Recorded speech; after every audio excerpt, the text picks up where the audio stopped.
Alright, Dagcoiners. I just wanted to revisit the Explorer because I was having a bit of a conversation about sort of instant transactions, and because I've got the Explorer here, I can actually physically go in there and actually verify and test what's going on.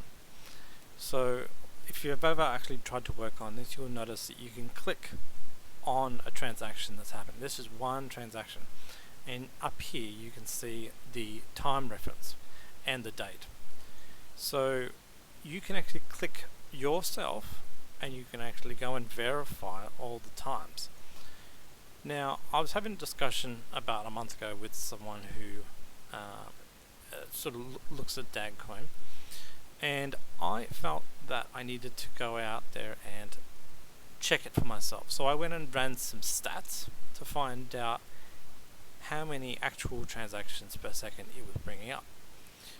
And so here is I did a bit of survey at 8 o'clock in the morning. I started and I ran it all the way until about 18 minutes and then compared my results, and then I decided to continue on to about 8:27 in the morning, and I went through and physically counted every single transaction in this bar. There's a couple of batches here where there was no transactions per minute at all. And so obviously, as you can see here, there's 13 at 8:05, and there was 28 at 8:13, there was 14 at 8:21, etc., etc.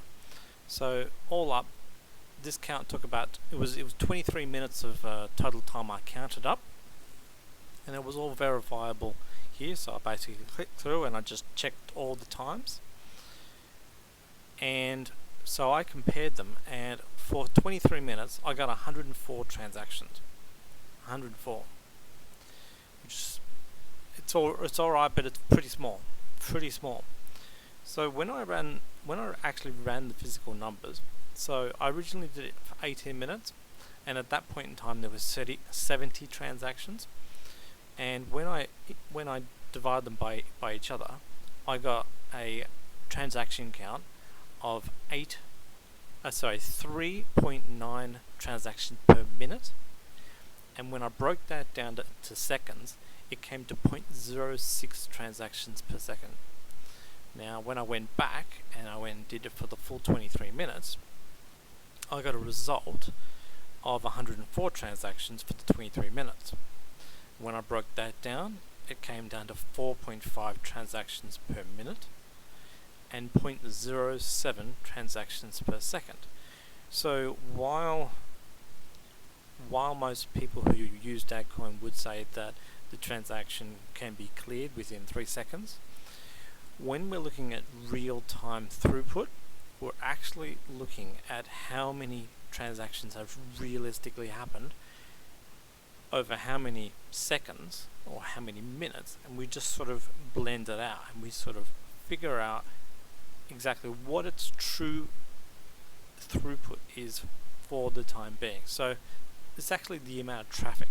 And so when I look at figures of 0.06 and 0.07, what it's actually telling me is there's not much traffic on this chain. It's quiet. It's very quiet, which basically means that the computers aren't working too hard to be able to process these transactions. They're basically listening in, and when a couple of come in, boom, boom, boom, pops a few in there. Boom, boom, boom, pops a few more. It's not that hard. They are taking in fairly slow amounts of information, and they are processing it quite effectively and easily. It's not under any load at all. There's no load at all. So I mean, like, quite literally for minutes here, there was no transaction. It was just listening for transactions, and nothing was coming through until this point here, where they all banked up all at once, and they just came through, bang, bang, bang. So please understand that when it comes to that, sometimes the network is very, very quiet. So that's you can verify all this sort of stuff. So if you're interested enough and you can actually find this Explorer, you can find out here. Now I went to look up what the supposed transaction per second theoretical maximum is, and of course the best way to be able to find that sort of stuff is to go and look up things about Byteball. Now of course Byteball mainnet under stress test. They did this back in 2018, and as you can see here, you see all the little dots and all the lines. That was their stress test. That was how they pushed this chain to the maximum. They put a whole lot of false transactions on, just basically spitting thousands of cents out as quickly as possible, just to get some decent results and to do some serious testing. And when you go down to the bottom of this, I mean, of course, it does say that that Bitcoin is, of course, is at the time it was saying it was between 3 to 7 transactions per second, and Ethereum about 15 transactions per second. When they came down to the conclusion down here, it's about here. So they basically estimated that Bytcoin, or Byteball, runs at about at a best case scenario of 17 transactions per second, or 15 transactions per second sustained for long periods of time. So that basically means this is a theoretical maximum. This is what they achieved when they did their test. So if you do 15 transactions per second consistently, it seems to work okay. But in spurts, it can do up to 17 transactions per second. Now, of course, this is a far cry from the 3,000 transactions per second that Visa does. So it hasn't necessarily solved like the world of problems. It really hasn't. So if Bitcoin can do 7 transactions per second, and this does 17, then it's only like twice as good, or 2.5 times as good from a actual chain perspective. Now, of course, when we look at that, the results for my test before was 104 transactions over a 23-minute block, which is quiet. Now, when I look at Blockchain, which has got all the charts for some of the leading cryptocurrencies out there, we've got Bitcoin over here, and this transaction per second is the same sort of assessment as what I was doing.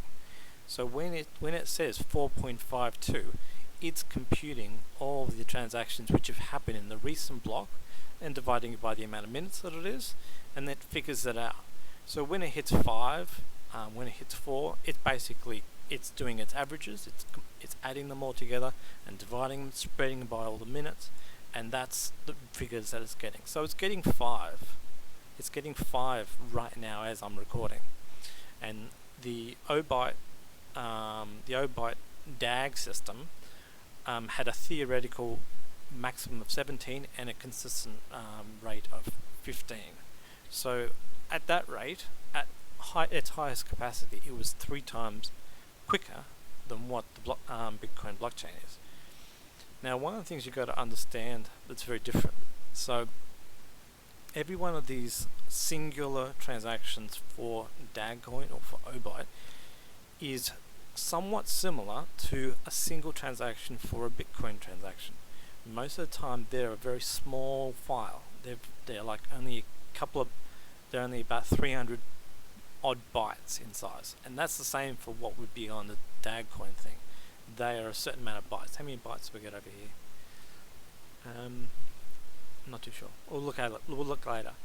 But essentially, there's only a certain amount of bytes. There's basically, the signature, how much money is getting transferred, what the send and what the receiver address is, and that's basically the same sort of stuff that's happening on the Bitcoin blockchain.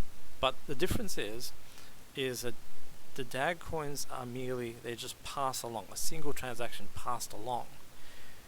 Whereas with Bitcoin, all those singular transactions, they are pulled up and then they are put into a block, sort of like if you're putting a whole bunch of marbles into a bucket. It's just that the Dagcoin chain basically has all the marbles just flying everywhere. So they're all just spread out, and they're not, tied down. They're not locked down in any way. But when it comes to the Bitcoin one, when they go into that block and when they get sealed, when the actual block gets solved, those transactions are locked in there. So you got to understand that when they actually go into the Bitcoin blockchain, when they actually get buried on top of each other, when each block gets solved and gets solved, it actually makes it harder to pull those ones out. Whereas on Dagcoin, because they're all isolated little tiny transactions, if anyone was to seriously attack that, they could attack almost like all of them. They could almost attack like any one of the transactions because there's just this little tiny transaction. So they could go in there and pick and choose the ones that they want to alter, and they could go in there and they could edit it. But with Bitcoin's blocks, because they are because they are locked away, and each block that gets built on top locks them away, there's a lot more security with that. So while your transactions on Dagcoin might be going through every 3 seconds, and I mean it's looking really sleepy right now, I gotta admit. If anyone actually bothered to actually hack and tried to attack this chain, they could just rewrite everything all the way down here, because it wouldn't take much at all. It would not take much at all, because like all this sort of stuff is only solved once. That's it. It's just solved once. Whereas on the actual Bitcoin blockchain, it's pulled this, and I mean another. Let's see what is over here. The if I go into one of the most recent one, I mean we had 104 transactions over 23 minutes, and I'm sure that one of the last ones here, the amount of transactions in the last block, has 2,200. 2,200. That's in 10 minutes. 2,200, and Dagcoin had 104 over 23 minutes. I mean, there was probably 2 to 3 blocks solved in the time that it took Dagcoin to have 104. 2 to 3 blocks. So if they were roughly 2,000 transactions each, Bitcoin would have churned through a good 6,000 transactions by the time Dagcoin had 104. So, which coin do you really think is the revolutionary coin here?